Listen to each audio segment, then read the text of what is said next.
Servus Leute, was geht und herzlich willkommen zurück zu einem erneuten Battlefield 2042 Video. Heute gehen wir mal wieder in die alt und verstaubte Kategorie rein, Weapon Reviews. Warum alt und eingestaubt? Relativ simpel, es gibt nicht so viele neue Waffen in Battlefield 2042. Die meisten, auch von den Release-Waffen, die habe ich schon gecovert und nachdem da es immer mehr hin und her ändert, ja, ist immer ein bisschen schwierig, das auf dem aktuellen Stand zu halten. Nichtsdestotrotz habe ich mir gedacht, die BSVM, die müssen wir uns auf jeden Fall nochmal anschauen, weil da werdet ihr mit Sicherheit das ein oder andere Mal von dem Ding weggeholt oder ihr holt die Gegner auch reihenweise damit weg. Warum das so ist, warum ihr das Ding auf jeden Fall noch spielen solltet, bevor hier der Nerf reinscheppert, das schauen wir uns im heutigen Video natürlich an. Zusätzlich noch ein paar Tipps zum Rückstoßverhalten, welche Spezialisierungen bzw. welche Aufsätze ihr auf die Waffe draufpacken solltet und, naja, noch ein bisschen Gameplay dazu. As always. Also, wenn ihr da Bock drauf habt, bleibt gerne mit am Start und wir starten jetzt zunächst mal mit, ja, ich würde sagen, einem kurzen Überblick. Was ist denn die BSVM? Und das ist eigentlich eine DMR, die aber die Besonderheit hat, dass ihr einen vollautomatischen Modus aktivieren könnt auf der Waffe. Also, dass ihr nicht durchtabben müsst, sondern einfach draufbleiben könnt. Das Ding hat auch nicht wirklich viel Rückstoß und dementsprechend könnt ihr da wirklich einiges wegholen. Und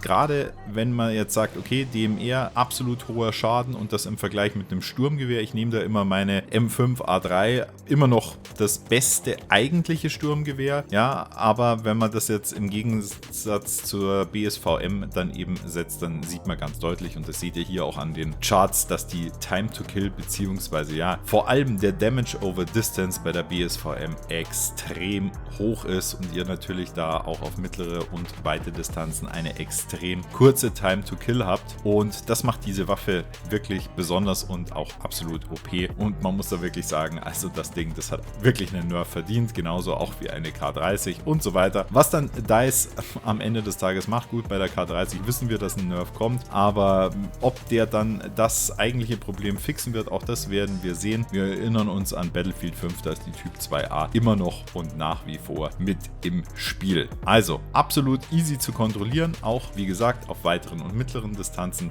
Dazu schauen wir uns jetzt einmal zusammen das Rückstoßverhalten an, und da muss man sagen, da kann ich euch ja nur den Tipp geben, schießt das Ding auf gar keinen Fall aus der Hüfte. Da seid ihr absolut lost. Ihr seht die Kugeln, egal ob ihr das jetzt gegenhaltet oder wie auch immer, die gehen all over the place. Das könnt ihr komplett vergessen. Also immer schön aus dem Visier rausschießen. Da haben wir einen minimalen, ja, Rückstoß. Kann man das Rückstoß nennen? Ihr seht schon, der geht eigentlich zentral nach oben. Ein bisschen was geht links, rechts weg, aber absolut easy. Da muss man eher so beim Gegenziehen aufpassen, dass man das Ding nicht, ja, zu weit ins Negative zieht und vom Kopf quasi von den Headshots wieder wegkommt. So wenig Rückstoß hat die, und deswegen rasiert das Teil eben so extrem krass auf alle Distanzen. Aber ich habe euch ja auch gesagt, nicht nur auf den mittleren bis weiten Distanzen, sondern eben auch auf, ja, den kürzeren Distanzen mit dem richtigen Schnellfeuermagazin, das ich euch auch immer mit empfehlen würde mitzunehmen. Wir kommen gleich zum Loadout. Kann man durchaus was reißen. Klar, wenn er dann gegen eine K30 oder auch gegen eine M5A3 mit Schnellfeuer-Mag dann entgegensetzt, da sieht es dann eher schlecht aus, aber trotzdem all over und vor allem auch als Allround. Gerade bei den großen Karten in Battlefield 2042 oder allgemein im Battlefield-Franchise ist das Ding ein absoluter Laser. Anders kann man das nicht sagen. Also Rückstoß ist überhaupt kein Thema. Und deswegen würde ich sagen, schauen wir uns jetzt einmal noch gemeinsam die Spezialisierungen an. Ich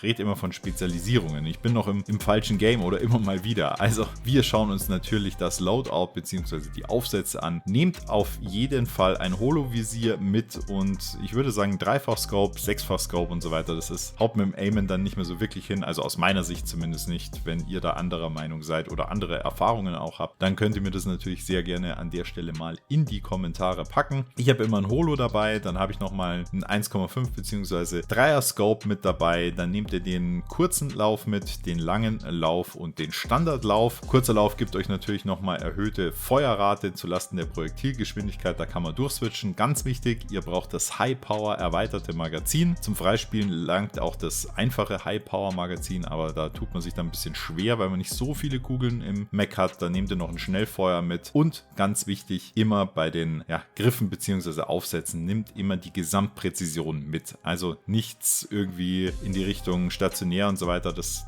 braucht ihr nicht, weil ihr wisst ja, ihr müsst euch ein bisschen bewegen. Klar, beim Schießen bleibt man zwar kurz stehen, so funktioniert eben der Rückstoß im Battlefield 2042, aber trotzdem bleibt halt auch bei aller Liebe, bleibt es halt so. Wer stehen bleibt, ist ein einfacheres Ziel und gerade bei dieser niedrigen Time to Kill in Verbindung mit der BSVM wird es dann relativ schnell zappenduster. Also Beine in die Hand, bewegen, gut aimen und dann reißt ihr mit dem Ding auf jeden Fall einiges weg. So, Freunde, ich würde sagen, jetzt seid ihr mal hier auf dem aktuellsten Stand. Ich hoffe natürlich so, Waffengate, das ist ja Waffengate, vor allem Waffenguide, das ist ja sowas, was ich im BF5 auch sehr viel gemacht habe. Ich hoffe natürlich, das passt für euch und ja, ihr könnt damit was anfangen. Packt mir das sehr gerne in die Kommentare. Schreibt mir auch ganz allgemein eure Erfahrungen und vielleicht habt ihr noch einen besonderen Wunsch zu einem anderen Waffen-Review, dann auch das sehr gerne in die Kommentare und natürlich dem Video einen Daumen nach oben geben. Und falls ihr noch nicht dabei seid und keine weiteren Videos mehr verpassen wollt, dann auch sehr gerne ein kostenfreies Abo dalassen. Jetzt habe ich noch ein bisschen Gameplay für euch am Start. Damit wünsche ich euch ganz viel Spaß. Wir sehen uns auf jeden Fall zum nächsten Video und oder zum nächsten Livestream. Bis dahin, haltet die Ohren steif und bis dann, euer A-Team.